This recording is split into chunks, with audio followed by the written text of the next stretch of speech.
fistule obstétricale, en fait, c'est une communication anormale qui se crée entre la vessie et le vagin, mais de façon générale entre certains organes de l'appareil urinaire et les vagins, et parfois entre les rectums et les vagins. Donc il y a un trou qui se crée au niveau de ces organes qui normalement ne sont pas là, n'est pas là, mais c'est tout là qui se crée.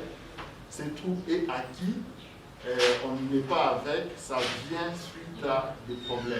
Nous assistons effectivement à un problème sérieux par rapport aux accouchements.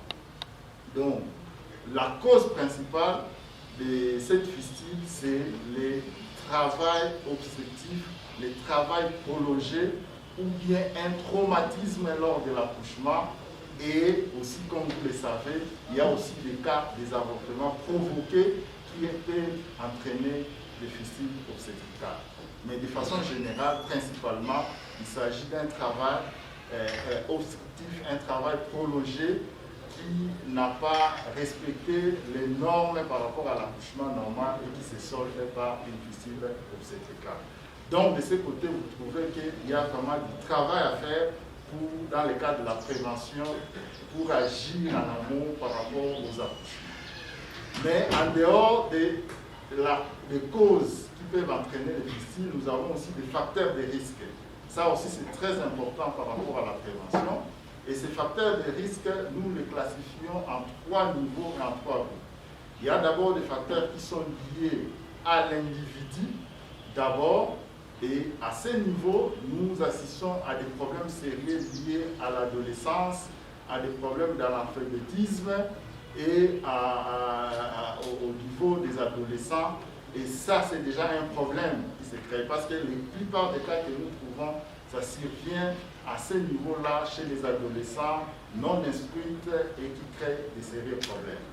Le deuxième niveau des facteurs de risque, nous avons au niveau communautaire. Au niveau communautaire, comme vous le savez, avec nos coutumes, nous assistons à des mariages et à des grossesses précoces qui sont des facteurs qui peuvent entraîner la fistule obstétricale plus tard. Mais il y a aussi les facteurs par rapport à la pauvreté et aussi les manques d'informations auprès de nos communautés. Mais au troisième niveau, ce qui est encore plus important, c'est le problème au niveau des systèmes sanitaires. À ce niveau-là, nous avons des sérieux problèmes par rapport au personnel qualifié, par rapport aux infrastructures, des hôpitaux, mais aussi par rapport, et on a aussi des barrières géographiques, c'est-à-dire les routes, l'accès facile vers les structures, vers les hôpitaux qui existent, c'est un problème. Et ça nous réconforte un peu par rapport à ce que fait l'UNFPA en termes de prévention. Ça fait partie vraiment du mandat de l'UNFPA pour former le personnel qualifié. Aujourd'hui, nous avons des écoles de sages-femmes presque partout, appuyées par l'UNFPA. Je pense que c'est très important pour appuyer les efforts de prévention par rapport à la fistule, mais aussi renforcer les infrastructures au niveau de nos communautés, des hôpitaux, des matériels qu'il faut pour amener à bien les accouchements comme il se doit. Mais aussi arranger des routes et rendre disponible l'accessibilité des structures sanitaires par les gens, par les malades, pour lutter contre des accouchements à domicile, tout ça qui sont des facteurs qui peuvent favoriser la survenue de la fistule obstétricale. Voilà un peu pour ce qui est des causes et des facteurs de risque. Encore, en termes de diagnostic, comment savoir qu'une femme a une fistule obstétricale? C'est vrai, c'est compliqué un peu parce que nous avons eu des cas des femmes qui sont restées dans des communautés ne sachant pas que c'est un problème ou que c'est rentré à l'hôpital. Et parfois, elles se cachent et ça pose des sérieux problèmes. Mais déjà, au niveau de la communauté, quand nous trouvons une femme qui a eu des problèmes lors de son accouchement, qui a eu un accouchement difficile, un accouchement ou un travail d'accouchement prolongé, c'est déjà un indicateur. Mais cette femme-là va se présenter avec des écoulements d'urine en continu et de façon involontaire. Donc cette femme-là sort des urines de façon involontaire, ça coule, ça sort à tout moment. Et la femme aura aussi à présenter une odeur d'urine tout autour d'elle. Et quand la fistule a pris un peu de temps aussi sans être réparée, elle va présenter des irritations au niveau de la peau, au niveau cutané, vers le niveau des organes génitaux. Ça peut nous orienter que la femme a une fistule obstétricale. Et quand nous faisons maintenant notre examen, nous avons les différents moyens pour poser les diagnostics, qui sont simples avec des petits matériels, les spéculums, tout ça. Nous mettons en évidence les trous qui existent. Donc avec des valves, les spéculums que nous utilisons, nous pouvons mettre là, examiner la femme et on verra les trous qui s'est créé de façon anormale. On met en évidence la fistule.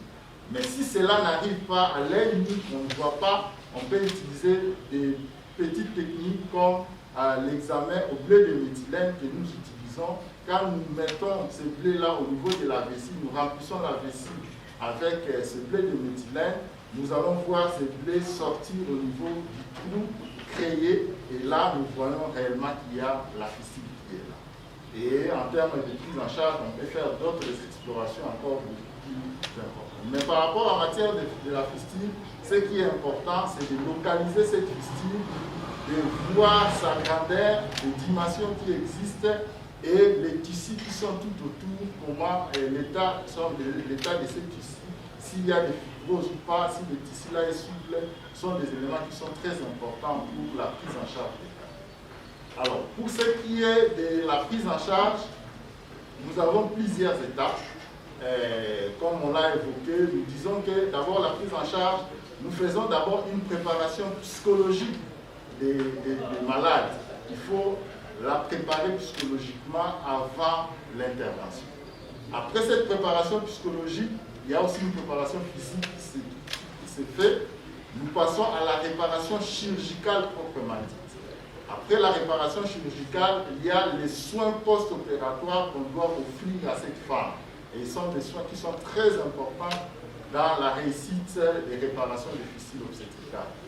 Et après cela, il y a une éducation sexuelle qu'on doit faire pour donner des conseils sur le plan sexuel auprès de la dame. À la fin, il y a le volet de la réinsertion socio-économique de la femme. Alors, avec ces différents volets de prise en charge, pour ce qui est du volet de la réparation chirurgicale, à ce niveau, nous avons un certain nombre de principes. Ce qui est important, c'est qu'avant de réparer la dame, nous fixons les objectifs. L'objectif principal, c'est fermer la fistule. Mais ce n'est pas le seul, ça ne suffit pas de fermer, mais il faut aussi assurer la continence, parce qu'on peut fermer le trou, mais il y a encore les urines qui peuvent sortir au niveau des l'urètre et tout ça. Donc, on ferme le trou, oui, mais on doit assurer aussi la continence. Cela ne suffit pas. Le troisième objectif pour nous, c'est respecter la fonction reproductive du vagin.